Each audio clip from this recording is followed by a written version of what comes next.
मेरी ख्वाहिश थी कि मैं पैदल जो है वो मक्का मुकरमा जाऊं और जाकर खाना काबा देखूं और पैदल ही जाकर जो है वो रोज़ा रसूल सल्लल्लाहु अलैहि वसल्लम देखूं। रास्ते के अंदर मुझे कोई इंजरी नहीं हुई अल्हम्दुलिल्लाह। मेरा जो सारा सफ़र है ये बड़ा बखैर आफियत गुजरा है। मेरा अपना खर्चा भी अब तक जो है वो 20 लाख रुपए हो चुका है। जो न होता तेरा जमाल ही तो जहां था। इस सफ़र को करने का मेरा मकसद, मैं किसी से इंस्पायर नहीं हुआ, क्योंकि एक मुसलमान होने के नाते हर मुसलमान की ख्वाहिश होती है कि वो मक्का मुकरमा आए, मदीना मुनव्वरा जाए। तो मेरी ख्वाहिश थी कि मैं पैदल जो है वो मक्का मुकरमा जाऊं और जाकर खाना काबा देखूं और पैदल ही जाकर जो है वो रोज़ा रसूल सल्लल्लाहु अलैहि वसल्लम देखूं। इससे पहले 2021 में मैंने ओकाड़ा से पाकिस्तान चाइना बॉर्डर तक पैदल सफ़र किया था पुरअमन पाकिस्तान के लिए। आदाब दोस्तों, मैं आपका मेज़बान इर्तिसाम साहिल सुखनवर चैनल की तरफ से आज हमारे साथ इस प्लेटफॉर्म पर एक ऐसी बाहिम्मत शख्सियत मौजूद हैं जिन्होंने 5400 किलोमीटर का सफ़र पैदल तय किया और इन्हें अल्लाह ताला की तरफ से ये एज़ाज़ हासिल हुआ, जिन्होंने ज़िला ओकाड़ा से मक्का मुकरमा तक पैदल सफ़र तय करके हज अदा किया।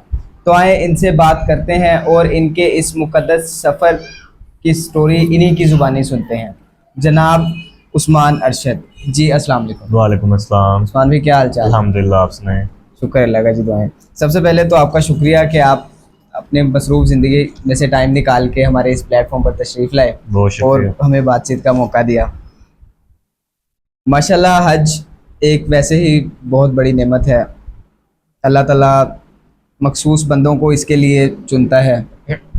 वो लोग जहाज़, बहरी जहाज़ पे जाते थे पहले, लेकिन अब जदीद दौर की वजह से दूसरे जहाज़ों में जाते हैं। लेकिन अल्लाह ताला ने आपको हज की सआदत के साथ साथ एक और बहुत ही अच्छी चीज़ से नवाजा कि आपने पैदल हज करने का सोचा। तो ये चीज़ आपके जहन में कैसे आई? मैंने इससे पहले जो है वो 2021 में ओकाड़ा से चाइना बॉर्डर तक पैदल सफ़र किया था। तो वो सफ़र तो मैंने किया था कि मुझे पैदल चलने का शौक़ भी है काफ़ी, और उसके अलावा मुझे सियाहत का भी काफ़ी शौक़ है। तो वो सफ़र जब मैंने किया तो उस सफ़र के बाद मुझे एक दो लोगों की तरफ से कहा गया कि आप पैदल हज करने जाएं। तो वो मैंने बस कहा कि लोग भी मजाक कर रहे हैं, इतना लंबा सफ़र, ये तो पाकिस्तान के अंदर पहले वाला सफ़र था, जो मर्ज़ी हो जाए, लेकिन ये है कि अपना मुल्क होता है, लोगों को ज़ुबान की समझ आ रही होती है, हमें भी समझ आ रही होती है, तो इतना मसला नहीं होता। लेकिन बहरहाल बाद में फिर मैंने खुद इरादा कर लिया और मैंने कहा कि अगर पाकिस्तान के अंदर सफ़र कर सकता हूँ तो बाहर भी कर सकता हूँ। खासा मुश्किल मैंने कहा कि होगा, लेकिन ये है कि नामुमकिन नहीं होगा। तो पैदल चलने का मुझे मसला पहले ही नहीं था, पैदल मैं आराम से चल लेता था। फिर मैंने कहा कि चलें, बात वही है कि जहाज़ पे मैंने कहा पता नहीं कभी जा भी सकते हैं कि नहीं जा सकते हैं, तो पैदल जाकर जो है वो देखते हैं। और फिर मैंने कहा कि जब इंसान पहले जब लोग जाते थे तो इतना लंबा वो सफ़र करते थे, और फिर जब वो पहुंचते थे वहाँ पर, तो जब वो पहुंचते थे तो उनकी क्या कैफियत होती थी। तो मैंने कहा कि मैं भी, अल्लाह ने अगर चाहा तो मैं भी पहुंचूंगा, और जब पहुंचूंगा तो फिर मैं भी वहाँ जाकर देखूंगा कि वो क्या कैफियत होती है। इन तमाम चीज़ों को मद्देनज़र रखते हुए जो है वो मैंने पैदल सफ़र का आगाज़ किया था। तो आपने जब पाक चाइना बॉर्डर तक पहला सफ़र किया अपनी ज़िंदगी का, वो भी अच्छा खासा सफ़र बनता है, कितना बनता है तकरीबन? वो 1270 किलोमीटर बनता है। तो वो आपने कितने दिन में मुकम्मल किया? वो मैंने 34 दिन में मुकम्मल किया था। तो जब आपने वो सफ़र का सोचा, अपने घर वालों को बताया, तो आपके घर वालों का क्या रद्द-ए-अमल था उस पर? मैंने माँ जी को ही बताया था। तो होता है हमारे वैसे यहाँ पर इस तरह से है कि जब हम इस तरह की कोई भी बात करते हैं किसी के साथ, तो मतलब कि अगर हम सच कहें तो वो झूठ समझ रहा होता है, झूठ कहें तो वो सच समझ रहा होता है। तो मैंने माँ जी से कहा तो वो मतलब कि उन्होंने 2 दफ़ा मुझे कोई जवाब नहीं दिया, उन्होंने कहा कि मजाक कर रहे हैं। लेकिन जब उन्हें तीसरी चौथी मरतबा मैंने कहा तो उन्हें पता चला कि नहीं, ये सीरियस हुआ है। तो उन्होंने मुझे कहा कि बाइक पे चले जाओ, तो मैंने कहा कि नहीं, मैंने बाइक पे नहीं जाना, मैंने पैदल ही जाना है। तो जाहिर सी बात है, माँ बाप अगर हम यहाँ से भी घर से थोड़ा सा बाहर जाएँ, कुछ घंटों के लिए भी जाएँ, तो परेशान होते हैं। वो भी एक बहुत लंबा सफ़र था। मैंने सफ़र शुरू किया, पहले दिन मैंने सफ़र शुरू किया तो मैंने सामान अपने साथ बहुत ज़्यादा ले लिया। मुझे याद है कि मैं तकरीबन ओकाड़ा वाला बाईपास से भी कुछ आगे चला गया था, सख्त गर्मी थी, तो मैं वहाँ से वापस आया था दोबारा एक दफ़ा सामान निकालने के लिए। मतलब वहाँ तक पहुँचते पहुँचते गर्मी से मेरा बुरा हाल, और मेरे कंधों ने जवाब दे दिया था। मतलब कि वो कोई 27-28 kg का मैंने बैग पैक कर लिया था, इतना सामान मैंने उठाया हुआ था। तो वापस आया, फिर कुछ सामान निकाला, फिर मैं दोबारा गया। और लेकिन ये है कि उस सफ़र में भी लोगों ने पहले दिन से ही मेरे साथ ताउन करना शुरू कर दिया, यानी कि लोगों के मुझे मैसेजेस आना शुरू हो गए कि आप हमारे घर स्टे कर सकते हैं। तो जब घर वालों ने देखा कि लोग सपोर्ट कर रहे हैं तो फिर उन्हें भी हौसला होना शुरू हो गया। तो आप निकलने से पहले फेसबुक पे या टिकटॉक पे पोस्टिंग वगैरह करते थे? फेसबुक पे मैं पोस्ट, वो वाले पहले सफ़र के जब मैंने शुरू किया तो उससे पहले भी मैंने पोस्ट की। तो ये है कि वो एक्चुअल में मैं सोशल वर्किंग भी करता हूँ, तो मेरे साथ पहले से ही कुछ लोग जो हैं वो मुख्तलिफ इलाकों से मेरे साथ ऐड हैं। तो फेसबुक पर भी लोग ऐड थे, तो वो ये है कि उसकी तवस्सुत से ही जो है वो लोगों के मुझे कमेंट्स आने शुरू हो गए, मैसेजेस आना शुरू हो गए। तो वो जब लोगों ने सपोर्ट करना शुरू किया इस हवाले से, तो फिर घर वाले भी रिलैक्स हो गए। उन्हें डेली ना डेली अगर मेरी पोस्ट उन तक नहीं पहुंचती थी तो कोई ना कोई बंदा रुकता था, मेरे साथ सेल्फी बनाता था, पोस्ट कर देता था, तो उन्हें मेरी खबर मिलती रहती लोगों के जरिए पोस्ट, लोगों के जरिए भी उन्हें पता चलता रहता था। तो इस सफर के बाद कितनी देर बाद आपने हज का सफर करने का सोचा? ये तकरीबन कोई 2 साल के बाद, यानी कि 2021 में मैंने 27 जुलाई को मैंने ये पहला सफ़र अपना शुरू किया था और 4 सितंबर को मैंने मुकम्मल किया था। उसके बाद तकरीबन 1 साल पूरा तकरीबन जो है, बल्कि 1 साल बाद मैंने ये सफ़र शुरू किया था। 1 साल जो है इस पर मैं होमवर्क करता रहा कि मैंने कहाँ कहाँ से गुजर कर जाना है, मुझे कौन कौन से वीज़े दरकार होंगे, उन वीज़ों को लेना कैसे है, अगर मिसाल के तौर पर एक मुल्क का वीज़ा नहीं मिलता तो प्लान बी क्या होगा। तो इन तमाम चीज़ों पर काम करते मुझे 1 साल लगा और 1 साल के बाद फिर मैंने 2022 में 1 अक्टूबर को अपना ये सफ़र शुरू किया। क्या बात है जी। चले, ये तो पाक चाइना का तो पाकिस्तान के अंदर ही था, उसका तो समझ आता है कि घर वाले भी मान गए होंगे इसी से। लेकिन जब आपने हज के बारे में इतना लंबा सफ़र के पाकिस्तान के बाहर बहुत से मुल्कों में से गुजर के जाना, उसका जब बताया तो फिर मम्मा पापा का क्या रद्द अमल था? उनका तब मुझे वालिद साहब ने कहा कि अल्लाह ने कभी चाहा तो जहाज़ पर चले जाएंगे, लेकिन ये है कि मैंने उन्हें मनाया और जब उन्हें मैंने काफ़ी मरतबा कहा मनाया तो फिर वो मेरे कहने पर मान गए। और उसके बाद फिर इस सफ़र में भी अल्हम्दुलिल्लाह लोगों ने, अल्लाह का करम तो होता ही है, अल्लाह के करम के बाद लोगों ने इस सफ़र में भी बहुत ज़्यादा सपोर्ट किया। और इस सफ़र के दौरान भी जब घर वाले देखते रहे तो उन्हें काफ़ी हौसला रहा कि लोग जो है वो सपोर्ट कर रहे हैं। तो लेकिन परेशानी तो फिर भी होती है, ज़ाहिर सी बात है, जब तक मैं वापस नहीं आ गया उन्हें परेशानी तो रही होगी। लेकिन ये है कि फिर भी वो दुआएं करते रहे, फिर लोगों की भी सपोर्ट थी और मेरे भी हौसले बुलंद थे, तो अल्हम्दुलिल्लाह मैं पहुंच गया। हिम्मत वाली बात है इतना लंबा सफ़र पैदल करना। तो पाकिस्तान से जब आप इधर उकाड़ा से चले हो तो किन किन सिटीज़ में से गुजर के गए हो? पहला स्टे मैंने साइबल किया था, दूसरा मैंने हड़प्पा किया, तीसरा चीचा बतनी, इस तरह आगे खानेवाल, मियाँ चन्नू, मुल्तान, और मुल्तान से आगे फिर मुजफ्फरगढ़, फिर डेरा गाजी खान, फिर आगे फोर्ट मनरूड और लोरा लाई, फिर आगे बलोचिस्तान शुरू हो जाता है। ठीक है, रकनी से बलोचिस्तान शुरू हो जाता है, उसके बाद आगे लोरा लाई और फिर बलोचिस्तान के बहुत सारे शहरों से गुजर कर जो है फिर वो मैं ईरान में दाखिल हुआ था। स्टार्टिंग से ही अकेले सफ़र स्टार्ट किया या कोई था साथ में? यहाँ पाकिस्तान के अंदर मेरा भाई और भांजा जो हैं वो बाइक पर मेरे साथ थे, वो रहे हैं मेरे साथ ईरान के बॉर्डर तक, तफ्तान तक। ईरान का जो बॉर्डर है उसको तफ्तान कहते हैं। तो वो वहाँ तक मेरे साथ रहे थे। वो घर वालों ने उनको साथ भेजा था कि चलें ज़रा वो साथ रहेंगे तो घर वालों को भी ज़रा हौसला रहेगा। और ये है कि रास्ते में किसी भी चीज़ की ज़रूरत होती है, मतलब मुझे कोई पानी की या किसी भी और चीज़ की ज़रूरत होती है, तो ये है कि चलें वो ज़रा मुझे साथ साथ सपोर्ट करते रहेंगे। बिल्कुल ऐसे ही। ईरान में जब आप दाखिल हुए तो आपके पास पाकिस्तानी करेंसी थी, उधर की करेंसी और है जी, तो इस चीज़ को आपने कैसे एक्सचेंज किया, क्या रद्द-ए-अमल रहा लोगों? वो बॉर्डर पर जो है वो वहाँ पर लोग बैठे होते हैं चेंज करने के लिए, तो वो करेंसी मैंने वहाँ पर एक्सचेंज करवा ली थी। बाकी लोगों का रद्द-ए-अमल उधर भी बहुत अच्छा रहा। ज़ुबान का बैरियर जो है वो सबसे बड़ा मसला होता है, वो मुझे हर मुल्क के अंदर ही रहा है। लेकिन ये है कि 1.5 माह तकरीबन मैं ईरान में रहा तो कुछ अल्फाज उनके मुझे समझ आ गए थे और बाकी कुछ नहीं अगर समझ आती थी तो फिर ट्रांसलेट करके उन्हें समझा देते थे। बाकी लोग उधर के भी बहुत अच्छे थे और बाकी अच्छे बुरे लोग हर मुल्क में जो है वो पाए जाते हैं। लेकिन बहरहाल जिन लोगों को भी पता चला है तो उन्होंने बहुत ज़्यादा सपोर्ट किया, अप्रिशिएट किया। पाकिस्तान में तो जैसा कि आपने बताया कि फ़ेसबुक पे आपके काफ़ी दोस्त वगैरह हैं, तकरीबन हर सिटी में ही बंदे के होते हैं।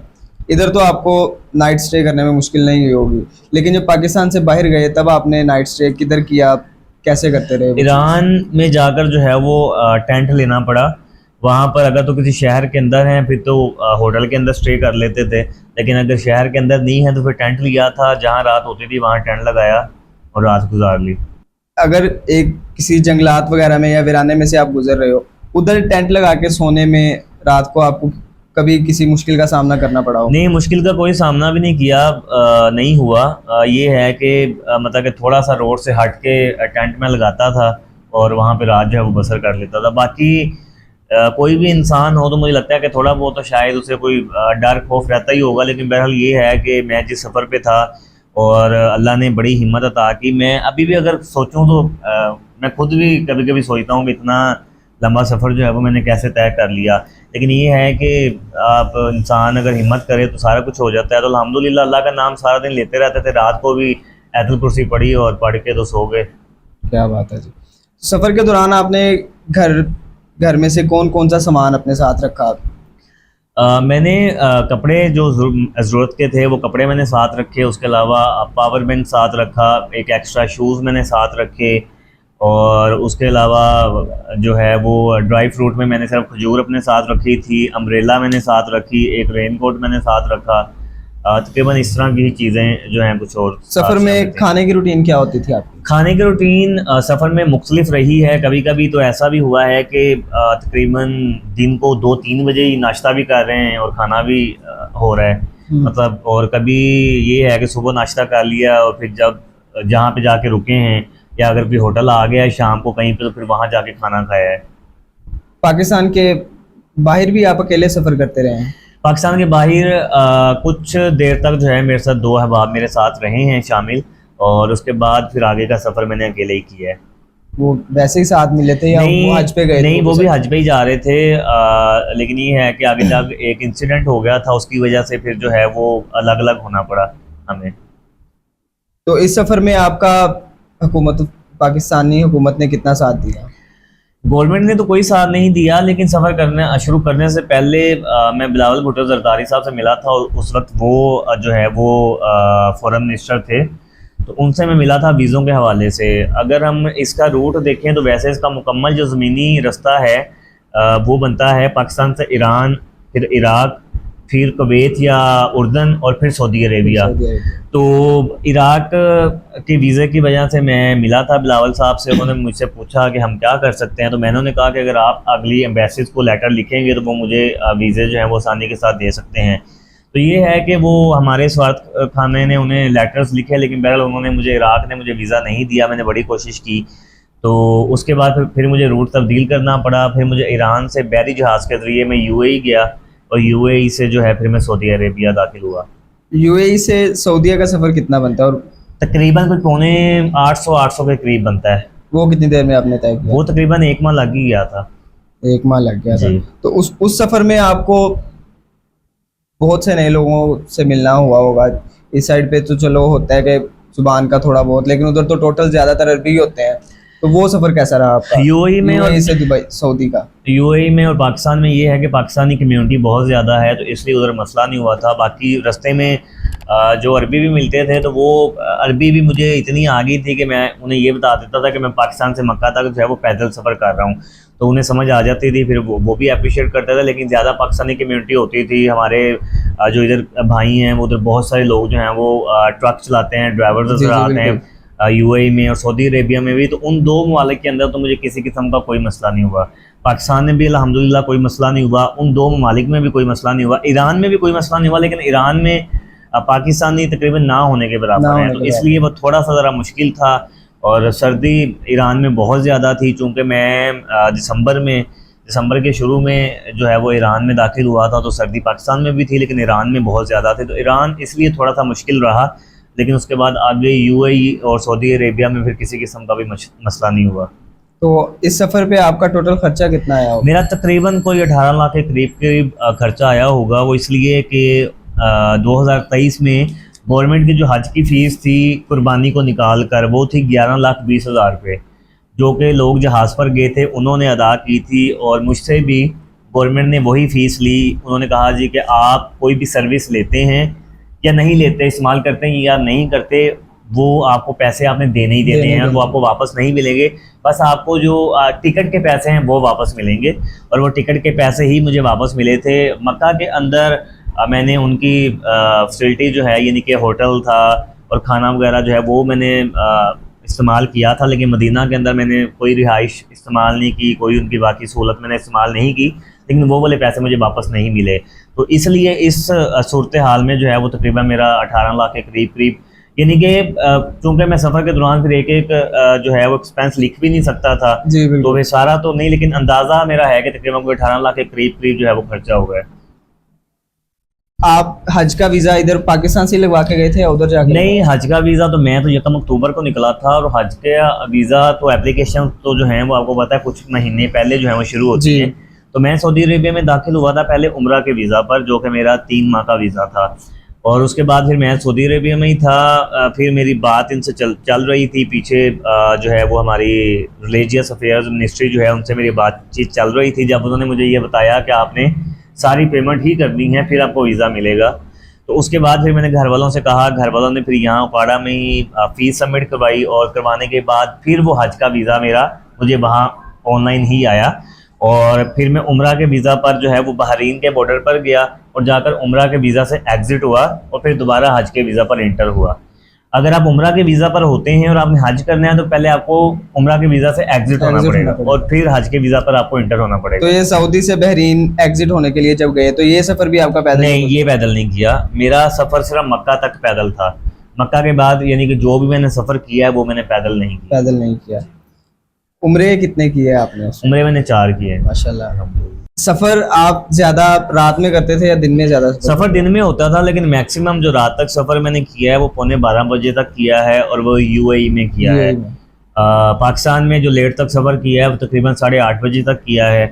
तो पाकिस्तान में लेट सफ़र इसलिए भी नहीं हो सकता था कि पाकिस्तान में सड़कों के ऊपर आपको पता है कि लाइट्स वगैरह नहीं लगी हुई, तो यूएई के अंदर ज़रा ये सहूलत है कि रोड्स पर लाइट्स लगी हुई हैं, तो आपको ज़रा मसला नहीं होता है, आप रात के वक्त सफ़र आसानी के साथ कर सकते हैं। तो बाकी दिन में सफ़र होता था, रात को आराम होता था, सुबह उठ के फजर की नमाज़ पढ़ी और उसके बाद दोबारा सफ़र शुरू कर दिया। क्या बात है जी। तो आपका सफ़र का कोई ऐसा वाक़या जो आप ना भूले हों कभी भी? सफ़र में बहुत सारे वाक़यात हैं। पहला तो पाकिस्तान के अंदर बलूचिस्तान के अंदर ही मेरा एक छोटा सा बैग था जिसके अंदर मेरा पासपोर्ट था, ईरान का वीज़ा था, मेरा पर्स था, मेरे पर्स के अंदर मेरे एटीएम कार्ड्स होते हैं, मेरा CNIC होता है, मेरी पैसे हर चीज़ होती है, तो वो गिर गया था। तो वो मेरे लिए तो एक इंसान के पाँव के नीचे से जैसे ज़मीन निकल जाती है, मेरे लिए तो वैसे ही था। उसके बाद फिर मैंने एक दिन सफ़र भी नहीं किया, मैं टेंशन में रहा। फिर वाला साहब से बात हुई, बहरहाल उन्होंने मुझे समझाया, मुझे समझ आ गई।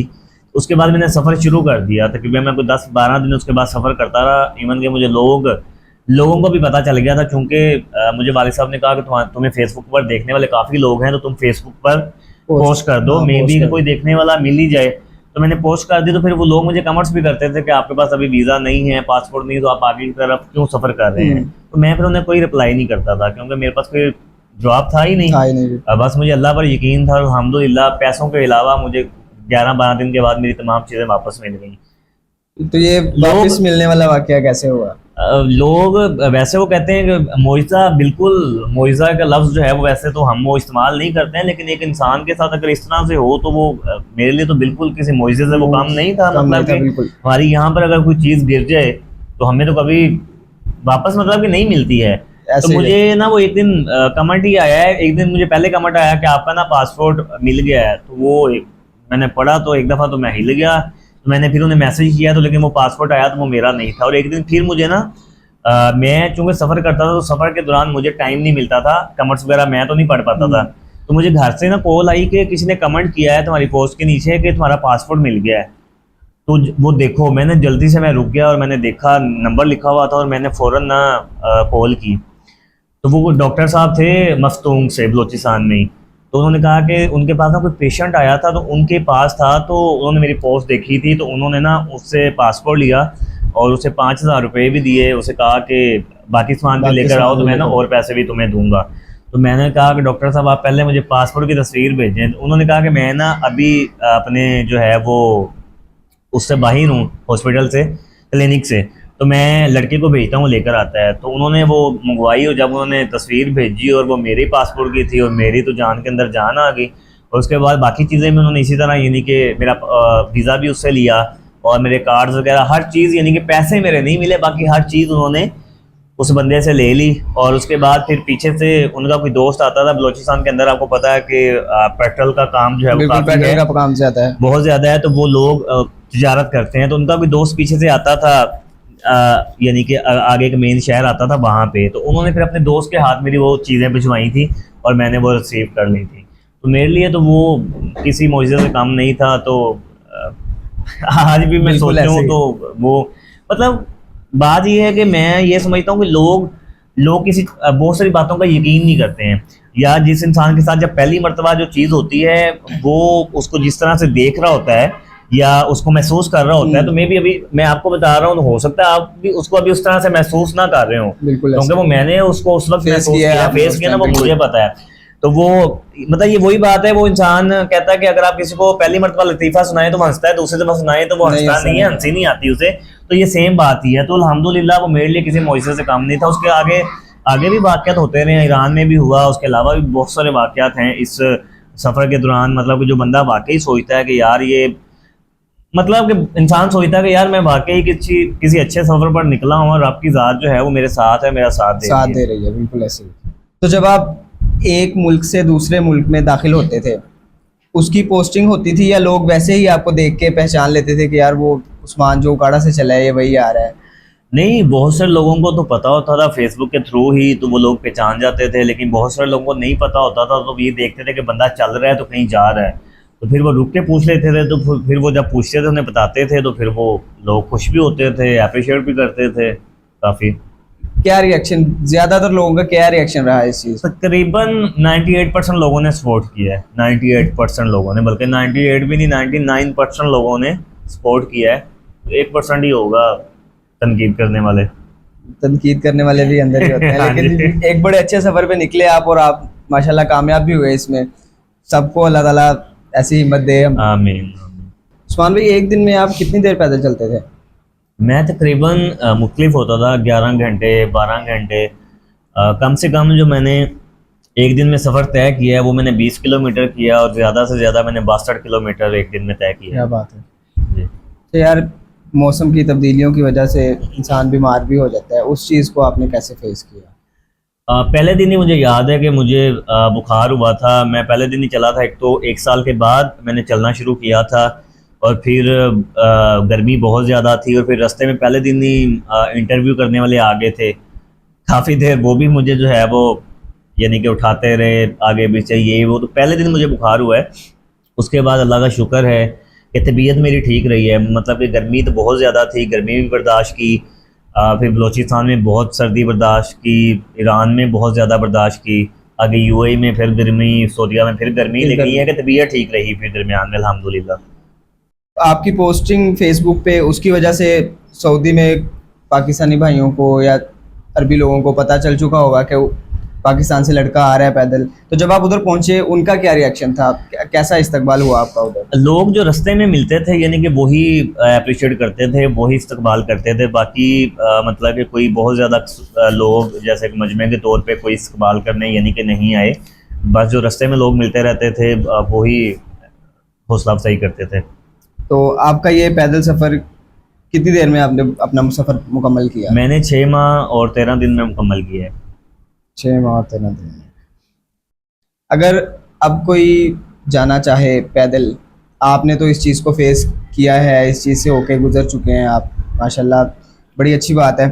तो उसके लिए आप क्या कहना चाहेंगे ताकि उसको किसी आसानी हो जाए उसके लिए, कुछ वीज़ों वगैरह के हवाले से या वैसे सफ़र के हवाले से? पहली बात तो ये है कि बहुत से लोग पैदल जाना चाहते हैं, लेकिन वो समझते ये हैं कि पैदल जाएंगे तो पैसे नहीं लगेंगे। बिल्कुल। तो सबसे बड़ी बात यह है कि पैदल जाने में पैसे लगते हैं सबसे ज़्यादा। तो फिर जब बंदा कहता है कि पैदल भी जाना है और पैसे भी सबसे ज़्यादा लगने हैं, तो फिर बहुत सारे लोग एक तो प्लान कैंसिल कर देते हैं, इस वजह से भी कि लोगों के पास पैसे नहीं होते। जाहिर सी बात है, वो इसलिए पैदल जाना चाहते हैं। लेकिन अगर आपके पास पैसे हैं और आप पैदल जाना चाहते हैं, तो सबसे आसान रूट यही है जो कि मैंने लिया था पाकिस्तान से ईरान। पाकिस्तान से ईरान, ईरान से यूएई और यूएई से जो है सऊदी अरेबिया। और ईरान का वीज़ा पाकिस्तान से ले सकते हैं। पहले तो ये होता था कि मैं जैसे पंजाब से हूँ तो मैं वीज़ा जाकर बलूचिस्तान से भी ले सकता था और मैंने बलूचिस्तान से लिया था। लेकिन लास्ट टाइम कोई साल एक होने वाला मुझे पता चला था कि आप जिस सूबे के होंगे आप अपने सूबे से ही वीज़ा ले सकते हैं। तो अगर आप जाते हैं तो आप पहले कंफर्म कर लें ईरान का वीज़ा, अगर आप जिस भी सूबे से हैं आप वहाँ से लें, जो भी एम्बेसी आपको करीब पड़ती है। बाकी फिर आगे यूएई का वीज़ा आप एजेंट से ऑनलाइन ले सकते हैं, किसी भी पाकिस्तानी एजेंट जो अगर कोई आप किसी को जानते हों जी। उसका नंबर ले लें। तो जब आप ईरान में हों और आपको लगे कि 20 दिन आपको रहते हैं यूएई में दाखिल होने में, तो आप उसको कहें, वो आपसे आपके डॉक्यूमेंट्स लेगा, आपसे फ़ीस लेगा और आपको ऑनलाइन वीज़ा लेकर भेज देगा।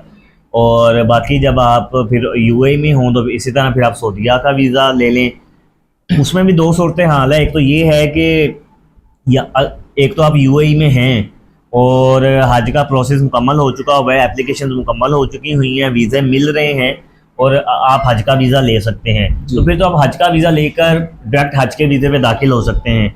लेकिन एक जैसे मैं काफ़ी पहले पहुंच गया था वहाँ पर, अभी हज का प्रोसेस शुरू नहीं हुआ था, तो मैंने फिर उम्रा का वीज़ा लिया और उस पर दाखिल हुआ। तो अगर आप उम्रे के वीज़ा पर दाखिल होना चाहते हैं तो वो भी आप पाकिस्तानी एजेंट से जो है वो ले सकते हैं। 1 माह का ले सकते हैं, 3 माह का ले सकते हैं। आप उम्रा के वीज़ा पर दाखिल हों और जब हज का प्रोसेस शुरू हो, एप्लीकेशन शुरू हो पाकिस्तान में, आप जो भी उसकी फ़ीस हो वो भरें, आपको हज का वीज़ा ऑनलाइन, उम्मीद है कि ऑनलाइन आ जाएगा। वैसे मतलब होता ऐसा नहीं है, क्योंकि यहाँ से ही सारे लोग आते हैं, मे बी उनकी बायोमेट्रिक भी होती है, काफ़ी सारी चीज़ें होती हैं, फिर वो जाते हैं। लेकिन चूंकि मैं शुरू से ज़रा उनके साथ अटैच था, उनके सर खा रहा था, सऊदीया में भी उनके मैं हज मिशन के जो उनके वहाँ पे मेन होते हैं आईजी, उनसे भी मिला, तो काफ़ी तो उन्होंने मुझे इस हवाले से भी फैसिलिटेट किया। लेकिन सीधी सी बात ये है कि पाकिस्तान में आप जब तक कोई बंदा मतलब कि किसी को कोई जानता ना हो, या अगर आपका मामला कोई ऊपर तक पहुंचता नहीं है, तो आपकी सुनवाई नहीं होती है। बिल्कुल ऐसे। तो आपको थोड़ा कंफर्म करना पड़ेगा कि हो सकता है वो कहीं नहीं, आप वापस आएँ, आपको यहीं से प्रोसेस करके जाना पड़ेगा। तो ये चीज़ें अगला बंदा अब उसको खुद होमवर्क करना पड़ेगा। बहुत से लोगों के मुझे मैसेजेस आते हैं, आप हमें रूट बना के दे दें, हम कितने दिनों में पहुंचेंगे, क्या होगा। तो मैं उन्हें कहता हूँ कि ये मैं नहीं बता सकता कि आप कितने दिनों में पहुंचेंगे। मुझे तो पता ही नहीं है कि आपने एक दिन में कितना चलना है। आपने एक दिन चलना है, अल्लाह ना करे उसके बाद 2 दिन चल सकते हैं, नहीं चल सकते हैं, मौसम के हालात ठीक हैं, तबीयत ठीक है, नहीं ठीक है। तो ये सारा होमवर्क आपका अपना है। मैं क्या बता सकता हूँ, मैं आपको बता सकता हूँ आपने पाकिस्तान से ईरान जाना है, यूएई जाना है, सऊदीया जाना है, वीज़ा कैसे लेना है, पैसे कितने खर्च हो सकते हैं, या उसके अलावा और कुछ मामला में जो है वो मैं आपकी रहनुमाई कर सकता हूँ। तो ये चीज़ें हैं, इन चीज़ों को आपने जहन में रखना है। लेकिन अगर मतलब कि आपको लगता है कि वो फॉर एग्जांपल अगर अगला बंदा भी पीछे रास्ते में और वो कह देते हैं कि हम आपको वीज़ा भेज देंगे हज का, आप उम्रे के वीज़ा पर हैं और हम आपको हज का वीज़ा भेज देते हैं, आप पैसे जमा करवाएं, तो आप फीस जमा करवाएं, तो आपको ऑनलाइन वीज़ा वहाँ पर आ जाएगा। आप सऊदीया में किसी भी बॉर्डर पर जाकर एग्जिट हो उम्रा के वीज़ा से और हज के वीज़ा पर आप इंटर हो जाएं। तो जब आपका सफ़र मुकम्मल हुआ, मक्का मुकरमा में दाखिल हुए, पहली दफ़ा जब आपकी नज़र खाना काबा में पड़ी, तो वो कैफियत कैसी थी आपकी? वो एक ऐसी कैफियत है, मैं समझता हूँ कि बहुत सारे जैसे आपने सवाल किए, मैंने आपको वो कैफियत बयान करके बताई, लेकिन वो वाली कैफियत बयान करना ही मुश्किल है। यानी कि मुझे यकीन ही नहीं हो पा रहा था कि मैं जो है वो यहाँ इतना लंबा सफ़र तय करके जो है वो मैं आ गया हूँ। तो मैं जितना भी रब का शुक्र अदा कर सकता था मैंने रब का शुक्र अदा किया। मैं बहुत खुश हुआ कि मैं मतलब कि जिस सफ़र के लिए मैंने 6 माह 13 दिन सफ़र किया है, गर्मी सर्दी हर चीज़ बर्दाश्त की है, अल्हम्दुलिल्लाह मैं पहुंच चुका हूं और खाना काबा मेरे सामने था। क्या बात है जी। मक्का में कितने दिन आप रुके और मदीना में कितने दिन रुके? मैं तकरीबन दाखिल होने से लेकर वापस आने तक सऊदीया में तकरीबन 4 माह रुका हूँ। तो ये है कि तकरीबन आधा टाइम ही मैं, बल्कि आधा टाइम नहीं, कोई सवा का महीना तो मुझे मक्का पहुँचने में लग गया था। तो बाकी का जो टाइम है 2.5 पौने 3 माह, आधा टाइम तकरीबन मैं मक्का रहा हूँ, आधा टाइम ही मदीना रहा हूँ। मतलब कि मैं मक्का आ जाता था, कुछ दिन रहता था, फिर मदीना चला जाता था, फिर मक्का आ जाता था, तो इस तरह से चलता रहा। आपने बताया कि मदीना में आप कैंपिंग करके उधर रहते रहे हैं, रेस्टोरेंट इस्तेमाल नहीं किया, तो मक्का में जो रेस्टोरेंट इस्तेमाल किया वो खाना काबा के करीब था या फासले में पड़ता था आपको? मक्का में मैंने कैंपिंग यूज़ नहीं की। कैंपिंग तो मैंने सिर्फ मतलब कि रास्ते में यूज़ किया, ईरान में और यूएई में। मदीना में मैंने गवर्नमेंट की कोई भी होटल्स वगैरह जो कि मेरे पैकेज में शामिल थे, मैंने वो इस्तेमाल नहीं किए। और जो मक्का में थे वो भी दूर थे, वो 8 किलोमीटर की मुसाफत पे थे। उसके लिए शटल सर्विस, बस सर्विस होती है जी। वो थी, तो हम बस पे ही जाते थे, बस पे ही आते थे। वापस बाय एयर आना हुआ आपको? ये वापस बाय एयर आना हुआ। बाय एयर पाकिस्तान के किस सिटी में आप? मैं लाहौर में उतरा। लाहौर में जब आप उतरे तो क्या मंजर थे सामने के? वो कहते हैं कि आप कहीं पर भी चले जाएं, लेकिन जब घर वापस आते हैं तो जाहिर सी बात है घर वापस आने की भी खुशी आपको बहुत ज़्यादा होती है। 9 माह के बाद मैं वापस आ रहा था, तो घर आने की खुशी, जहां आपको एक मक्का मुकरमा मदीना मुनव्वरा छोड़ने का बहुत ज़्यादा दुख होता है, वहाँ आपको घर आने की भी खुशी होती है। मैं बहुत ज़्यादा खुश था, मेरे घर वाले बहुत ज़्यादा खुश थे, सारे घर वाले मुझे आगे लेने आए हुए थे, मेरे दोस्त अहबाब भी आगे से लेने आए हुए थे। वो भी एक बड़ा खुशगवार लम्हा था, बड़ा अच्छा। घर वालों और दोस्त अहबाब के अलावा भी लोग उधर इकट्ठा हुए थे? कुछ लोग आए हुए थे, मतलब कि कुछ दोस्त अहबाब जो फेसबुक से जानते थे वो आए हुए थे। जी।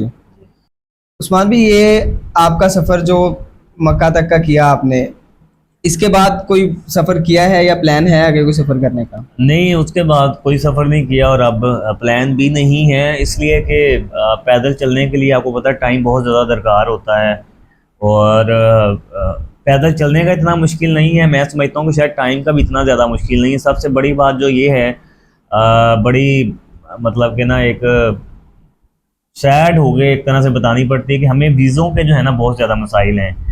मतलब कि मिसाल के तौर पे अब जैसे मैं पाकिस्तान से सऊदी अरेबिया ही गया हूँ, तो मुझे इराक़ का वीज़ा नहीं मिला। बिल्कुल इराक़ का वीज़ा नहीं मिला। कुवैत हमें कई सालों से वीज़े नहीं देता है, तो फिर पैदल कहाँ आप जा सकते हैं? सिर्फ पाकिस्तान के अंदर ही घूम सकते हैं। लोग जाते हैं, अब जाते हैं पाकिस्तानी पासपोर्ट, मिसाल के तौर पर मैंने लंदन जाना है, तो वो मैंने जहाज़ के ज़रिए जाके डायरेक्ट लंदन ही उतरना है, मुझे वहाँ का वीज़ा मिल सकता है या उसकी कोशिश करके मैं ले सकता हूँ। लेकिन अगर मैं पैदल जाता हूँ तो मुझे 13, 14, 15 ममालिक क्रॉस करके जाने हैं तब, और उन 13, 14, 15 ममालिक में से पता नहीं कितने ममालिक जो हैं वो हमें वीज़े नहीं देते हैं। तो जब वो वीज़े ही नहीं देते तो फिर आप सफ़र भी नहीं कर सकते हैं। तो इसलिए फर्दर आगे मतलब कोई सफ़र का प्लान नहीं है, अभी तक कोई प्लान नहीं है। नहीं, वैसे भी मुझे नहीं लगता कि इतना अच्छा सफ़र करने के बाद ज़रूरत है कहीं और सफ़र करने की। आपकी बात बिल्कुल बजा है, लेकिन ये है कि शौक का जैसे कहते हैं कि कोई भी उसकी कोई कीमत नहीं होती है, तो हर इंसान का अपना शौक होता है। अब जैसे लोग पहाड़ों में चढ़ते हैं, तो अल्लाह ना कि बहुत सारे लोगों की पहाड़ों में चढ़ते हुए जान भी गई है, लेकिन उसके बावजूद भी लोग चढ़ते हैं, पता है उन्हें। तो अब सुकरात साहब थे तो आधी दुनिया उन्होंने पैदल घूमी है, पता नहीं वो क्या सोच के घर से निकले, फिर आधी दुनिया पैदल घूम ली है। तो तब तो वीज़ों के मसाइल ही नहीं होते थे, बॉर्डर्स नहीं होते थे, तो इसलिए बहरहाल तो ये है कि अगर वीज़ों के मसले ना होते, मसाइल ना होते, तो शायद कहीं ना कहीं का सफ़र प्लान हो जाता। ज़्यादा ना होता तो चलो बंदा कोई कहीं का भी कर सकता था, कोई 3-4 ममालिक बंदा घूम के आ सकता है, लेकिन चूँकि वीज़ों के मसाइल बहुत ज़्यादा हैं, तो मेन उसी वजह से जो है वो कोई भी प्लान आगे मैं नेक्स्ट नहीं कर सका। चले, तो इसी सवाल के साथ पॉडकास्ट का इख्तिताम करते हैं। अब मैं आपसे एक छोटी सी रिक्वेस्ट कि हमारे नाजरीन के लिए सफ़र के हवाला से या किसी भी और हवाला से कोई पैगाम देना चाहें आप? पैगाम मेरा बस यही है कि दूसरों के लिए कोशिश करें कि हम जितनी भी आसानियां जो है वो पैदा कर सकते हैं हम करते रहें।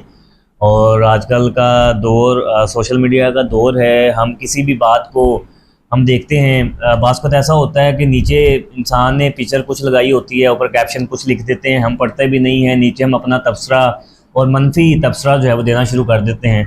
तो कोशिश करें, अगर अच्छा नहीं किसी के बारे में बोल सकते तो बुरा बोलने से भी परहेज़ करें, क्योंकि कहते हैं कि जब आप एक उंगली किसी की तरफ करते हैं तो 4 उंगलियां हमारी अपनी तरफ होती हैं। खुशियाँ बांटते रहें, जितना भी हो सकता है आसानियाँ पैदा करते रहें, खुश रहें और खुश रहने दें। जी, तो नाजरीन, उस्मान साहब के एक बहुत ही अच्छे पैगाम के साथ अब हम इस पॉडकास्ट से और आपसे इजाज़त चाहेंगे। अगली दफ़ा मिलते हैं एक नई शख्सियत, नई आवाज़ और एक नए फ़न के साथ। तब तक के लिए अल्लाह हाफ़िज़।